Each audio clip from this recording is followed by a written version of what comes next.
Hello guys welcome back to our channel. అందరూ ఎలా ఉన్నారు? నేనైతే చాలా బాగున్నాను. మీరు ఎలా ఉన్నారు అనేది కామెంట్ సెక్షన్ లో కమెంట్ చేయండి. ఇప్పుడు వరకు మన ఛానల్ ని సబ్స్క్రైబ్ చేసుకున్నారా? సబ్స్క్రైబ్ చేసుకోకపోతే సబ్స్క్రైబ్ చేసుకోండి. పక్కనే ఉన్న బెల్ ఐకాన్ క్లిక్ చేయండి. సో నేను వీడియో పోస్ట్ చేసిన వెంటనే మీకు నోటిఫికేషన్ వస్తుంది. ఫస్ట్ టైం నేను ఇంట్లో దమ్ బిర్యానీ ట్రై చేశాను. చాలా బాగా వచ్చింది. అసలు నేనే ఎక్స్పెక్ట్ చేయలేదు అంత బాగా వస్తుందని. సో నాకు కూడా ఒక మెమరీలా ఉంటుంది. మేబీ మీకు కూడా యూజ్ అవుతుంది అని చెప్పి ఈ వీడియో చేస్తున్నాను. ఈ డీటెయిల్స్ అన్ని కూడా మీకు డిస్క్రిప్షన్ లో కూడా ఉంటాయి. లేదంటే నా కమెంట్ సెక్షన్ లో కమెంట్ చేయండి. సో నేను మీకు అన్ని డీటెయిల్ గా ప్రొవైడ్ చేస్తాను. కారం, ఉప్పు, గరం మసాలా, ధనియాల పొడి, బిర్యానీ సామాన్లు, పుదీనా, కొత్తిమీర అండ్ ఫ్రైడ్ ఆనియన్స్ ఇవే మనకి మెయిన్.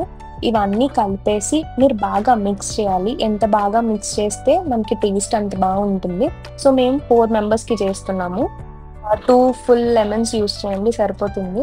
మా ఇంట్లో అయితే అల్లం వెల్లుల్లి పేస్ట్ ఆల్రెడీ చేసుకుని పెట్టుకుంటాము. ఇన్ కేస్ మీ దగ్గర లేకపోతే అల్లం అండ్ వెల్లుల్లిపాయలు విడివిడిగా కూడా మీరు చేసుకుని పేస్ట్లో యాడ్ చేయొచ్చు. 2 స్పూన్స్ వరకు యాడ్ చేయండి అల్లం వెల్లుల్లి పేస్ట్. మెయిన్ మనకి మ్యారినేట్ చేయడానికి కర్డ్ అయితే ఉండాలి. మీరు ఎంత బాగా మిక్స్ చేస్తే ఆ స్పైసెస్ అన్నీ కూడా చికెన్కి అంత బాగా పడతాయి అన్నమాట. అప్పుడే టేస్ట్ బాగుంటుంది. అండ్ ఈ లోపు మీరు చికెన్ తీసుకోండి. మేమైతే ఒక 700 గ్రామ్స్ నుంచి 1 కేజీ మధ్యలో ఉంటుంది చికెన్. క్లీన్ చేసేసుకొని పక్కన పెట్టుకోండి. చికెన్ యాడ్ చేసిన తర్వాత కూడా బాగా మిక్స్ చేయండి. మీరు ఎంత బాగా మిక్స్ చేస్తే మీకు అంత బాగా టేస్ట్ బాగుంటుంది. అండ్ ఇంకా కుదిరితే నైట్ కొన్ని ఘాటులు పెట్టండి. సో చికెన్ లోపలి వరకు వెళ్తుంది. అప్పుడు ఇంకా టేస్ట్ చాలా బాగుంటుంది మీకు. యాక్చువల్ గా అందరూ ఓవర్ నైట్ మ్యారినేట్ చేసి పెట్టుకుంటే ఫ్రిడ్జ్ లో టేస్ట్ బాగుంటుంది అంటారు కదా. బట్ నేనైతే ఒక 3 hours అలా పెట్టేసి ఉంచాను. నేను ఫ్రిడ్జ్ లో కూడా పెట్టలేదు, బయటే పెట్టాను. సో ఇంకా కొంచెం టేస్ట్ బాగుండాలి అంటే ఘీ యాడ్ చేయండి. ఇది మా ఇంట్లో చేసిందే ఘీ. ఒక 2 స్పూన్స్ వరకు ఘీ యాడ్ చేయండి. అండ్ ఆయిల్ కూడా మీ చేతిలోకి ఒక 2 times వేసుకుని యాడ్ చేయండి. అండ్ బాగా మిక్స్ చేయాలి. 3 hours అయిపోయిన తర్వాత మీ దగ్గర బిర్యానీ రైస్ ఉంటే బిర్యానీ రైస్ ఒక 70% కుక్ అయిన తర్వాత లేయర్ బై లేయర్ యాడ్ చేసుకుంటూ వెళ్ళండి.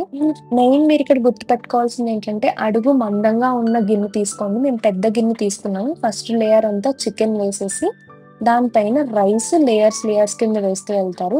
దానిపైన ఫ్రైడ్ ఆనియన్స్ అన్ని యాడ్ చేయండి. బిర్యానీ ఎసురు ఉంటుంది కదండి, ఆ ఎసురు తీసుకొని ఎడ్జెస్ అంతా కూడా వేసుకోండి. అలా వేసుకోవడం వల్ల మనకి అడుగంటకుండా ఉంటుంది. అండ్ కొత్తిమీర, ఫ్రైడ్ ఆనియన్స్ అన్ని వేసి దమ్ పెట్టేసుకోండి. చాలా మంది చపాతీ ముద్దను పెడతారు కదండి ఎయిర్ బయటికి పోకుండా. బట్ నేనైతే అలా ఏం పెట్టలేదు. జస్ట్ ప్లేట్ పెట్టేసి దానిపైన ఒక రాయి పెట్టాను ఎయిర్ బయటికి పోకుండా.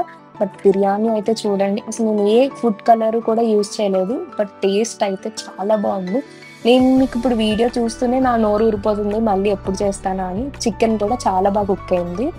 ఇన్ కేస్ మీకు డీటెయిల్డ్గా కావాలంటే చెప్పండి. నెక్స్ట్ టైం చేసినప్పుడు డీటెయిల్ వీడియో చేస్తాను. ఐ థింక్ మీకు ఈ వీడియో నచ్చిందని అనుకుంటున్నాను. నచ్చితే do like, share and subscribe to our channel. See you in the next video. Bye.